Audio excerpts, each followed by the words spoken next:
All right, if you're deep into your GCSE biology revision, you've definitely come across this topic, monoclonal antibodies. So in this quick explainer, we're going to break down exactly what you need to know for section 4.3.2. We'll cover everything from how they're made to why they're called magic bullets in the fight against disease. Okay, so here's the game plan. First, we're going to nail down what these things actually are. Then, we'll dive into the super clever way they're made. After that, we'll look at all the cool ways they're put to work. And to finish, we'll get into the pros and cons. You know, those key evaluation points that are going to really boost your marks in the exam. Right. First things first. What in the world are monoclonal antibodies? I know, the name sounds a bit intimidating, but the actual idea is pretty straightforward, and getting this definition right is absolutely crucial. I want you to just imagine this for a second. What if you could create a tiny, microscopic missile, one that you could program to hunt down a single, specific target in your body, like a rogue cancer cell, and take it out without harming any of the healthy cells around it? Well, that idea, that's pretty much the whole story behind monoclonal antibodies. So, here it is, the official definition you need to know.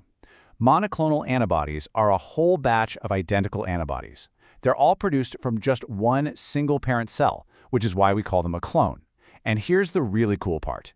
Every single one of them is designed to lock on to just one very specific target, called an antigen. It's that laser-like focus that makes them so incredibly powerful. Let's just boil that down into 4 key facts to lock in for your exam. Number 1, they come from a single clone of cells. 2, because of that, they are all absolutely identical. 3, they are super specific, targeting only one binding site. And 4, that means we can engineer them to go after pretty much any specific cell or chemical we want. See? Simple.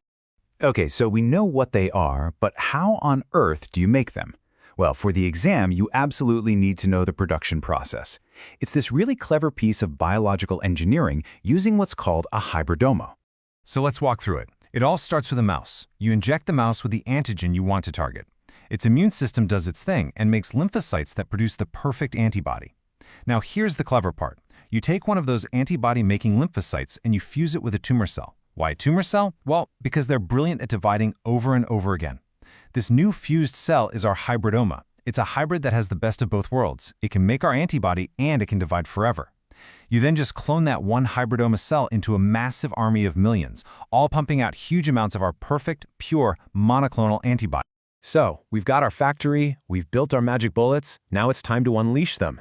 Let's take a look at how they're actually used out there in the real world, from your local pharmacy to cutting-edge research labs.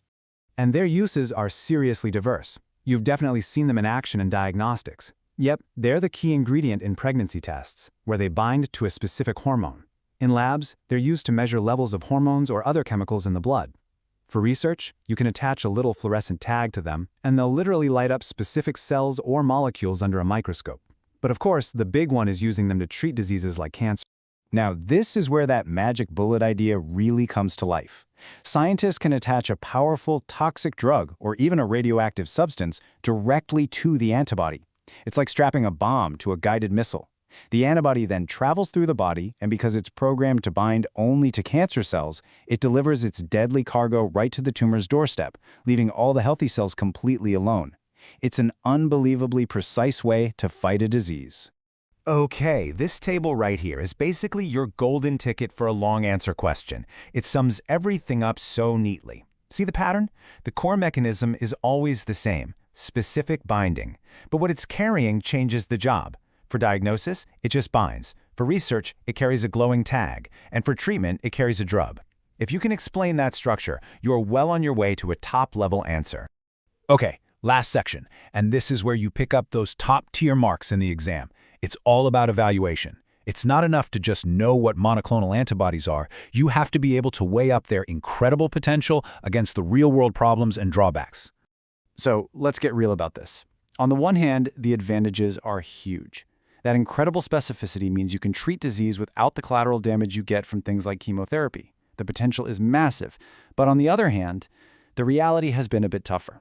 They can trigger more side effects than we first thought, there are ethical questions about using mice to produce them, and honestly, they just haven't become the universal cure-all that everyone was hoping for back when they were first developed.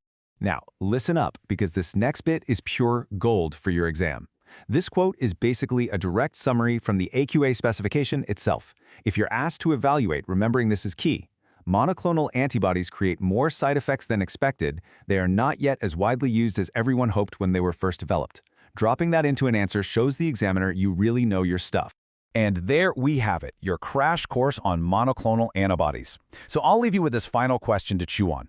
Is this technology a medical revolution just waiting for its moment, or is it an ethical minefield we need to tread through very carefully? The truth is, it's probably a bit of both.